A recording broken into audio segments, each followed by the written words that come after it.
मुझे देख रहे हैं MNS न्यूज लाइव पर। देखते हैं आज की कुछ खास खबरें। खून करने वाले 2 आरोपी पुलिस हिरासत में। पुणे में एक मजदूर का पत्थर से कुचलकर खून करने वाले 2 आरोपियों को पुलिस ने 36 घंटे के अंदर ढूंढकर गिरफ्तार कर लिया है। शराब पीते वक्त हुए झगड़े की वजह से दोनों आरोपियों ने मिलकर मजदूर की हत्या कर दी। पुलिस निरीक्षक प्रताप मानकर इस मामले की जांच कर रहे हैं। पोलीस स्टेशनला एक खबर मिळाली होती, साधारण दुपारी 3-3:15च्या सुमारास चोखेडाणी रोडला पोद्दार शाळा आणि गेरा कन्स्ट्रक्शनच्या मागच्या बाजूला एक मृतदेह नखाने खेचलेल्या अवस्थेमध्ये मिळालेला आहे। आम्ही तात्काळ त्या ठिकाणी गेलो, मृतदेहाची पाहणी केली।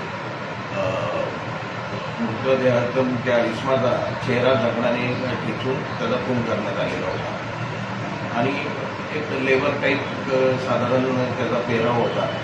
त्या ठिकाणी एक टिफिनही रिकामा मोडलेल्या अवस्थेमध्ये आपल्याला मिळाला। मृतदेह पूर्णपणे अनोळखी होता, त्याच्यामध्ये काही आयडेंटिटी नव्हती, त्याची आयडेंटिफाय होऊ शकत नव्हता। तात्काळ आम्ही त्याचे फोटोग्राफ्स आणि इतर त्या पाकिट वगैरे काही चीज वस्तू होत्या सोशल मीडियाद्वारे ते आपण सर्वत्र सर्क्युलेट केलं आणि काल त्या अनुषंगाने तपास करताना मृतदेह आयडेंटिफाय झाला। दत्ता बंडर असं नाव होतं त्या व्यक्तीचं, बिगारी रोजंदारीवर काम करायचं आणि त्याच वेळेला काही माहिती मिळाली, काही साक्षीदार तपासले। सतत 24-36 तास टीव्ही पथक सर्व अधिकारी कर्मचारी परिसरामध्ये त्याबाबत माहिती घेत होते। काही विश्वसनीय माहिती मिळाल्यानुसार काही आरोपी ताब्यात घेतले। त्याच्यावरून त्यांनी जी कहाणी सांगितली त्याच्यामध्ये काही आवळवाडी आणि चंदननगर नाक्यावर रोजंदारीला जमत असेल दोघेजण हे आरोपी आणि मृत व्यक्ती 19 तारखेला सकाळी भेटले होते। त्यानंतर काही काम नव्हतं, ते एका ठिकाणी जाऊन चोखेडाणी रोडला त्यांनी जेवण केलं। या माहिताचाच डबा ठिकाणी वळून खाल्ला। त्यानंतर एका ठिकाणी दारू पिले आणि काही दिवसापूर्वी त्यातला जो सागर म्हणून आहे आरोपी, त्याचा आणि माहिताचा वाद झाला होता।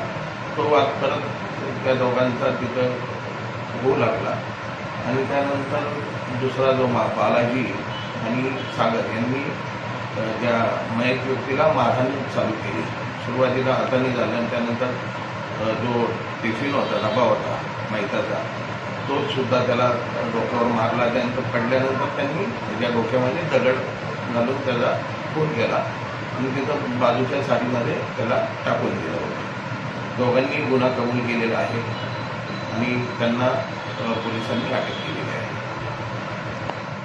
तो वहीं अमरावती में भीषण हादसे में 2 लोगों की मौत। चांदूर रेलवे धामनगांव रोड पर टाटा एस गाड़ी के चपेट में आ जाने से 2 व्हीलर चालक की जगह पर ही मौत हो गई। इस हादसे में टाटा एस चालक मोहम्मद आसिफ आजवानी और 2 व्हीलर चालक राजेंद्र अंबादास बुलेटकर की जगह पर ही मौत हो गई। वहीं दूसरी ओर 2 व्हीलर पर सवार 2 लोग गंभीर जख्मी हो गए।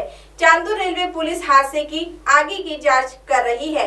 साधारणतः 6-6:30 वाजताच्या दरम्यान चांदूर रेल्वेच्या हद्दीमध्ये मांडवा गाव आहे।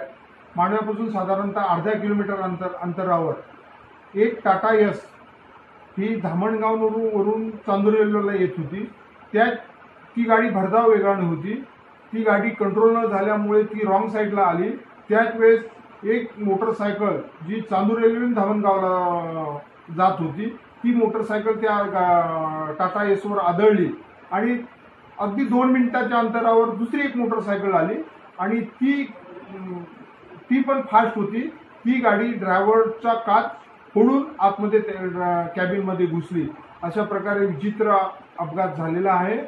साधारणतः हा अपघात 6:30 वाजताच्या दरम्यान झालेला आहे। आम्ही दोन्ही डेड बॉड्या वगैरे दवाखान्यात आणलेल्या आहे। रोड क्लिअर केलेला आहे। सध्या शांतता आहे। मुंबई में रेल रोको आंदोलन। कोरोना महामारी की वजह से मुंबई की लाइफलाइन कही जाने वाली लोकल पिछले 3 महीनों से बंद है, जिसकी वजह से प्रवासियों का पूरा भार एसटी महामंडल पर आ गया है। लेकिन एसटी महामंडल ने निजी कंपनियों में काम करने वाले लोगों को बस में आवाजाही करने से साफ मना कर दिया है। इसीलिए नाराज लोगों ने नालासोपारा रेलवे स्टेशन पर जाकर रेलवे से यात्रा करने की कोशिश की। उनकी इस कोशिश को पुलिस कर्मचारी रोकने की कोशिश कर रहे थे। ऐसे में कई नागरिक आंदोलन करते हुए रेलवे पटरी पर बैठ गए। इससे पश्चिम रेलवे की आवाजाही कुछ समय के लिए रोक देनी पड़ी।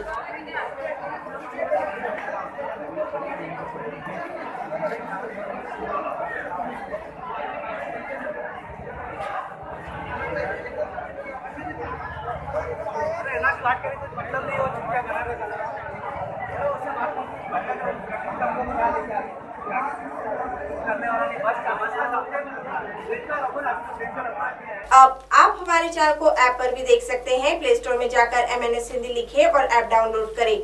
साथ ही साथ आप हमारे फेसबुक पेज को भी लाइक कर सकते हैं और उन पर भी खबरें देख सकते हैं। लिंक ट्विटर, हाइक और इंस्टाग्राम पर भी आप हमारी खबरें देख सकते हैं। आप हमारे चैनल को YouTube पर भी देख सकते हैं और इसे YouTube पर सब्सक्राइब करना बिल्कुल भी ना भूलें। फिलहाल वक्त हो चला एक ब्रेक का। ब्रेक से लौटने के बाद देश और दुनिया की तमाम बड़ी खबरें देखने के लिए बने रहे MNS न्यूज लाइव के साथ। नमस्कार।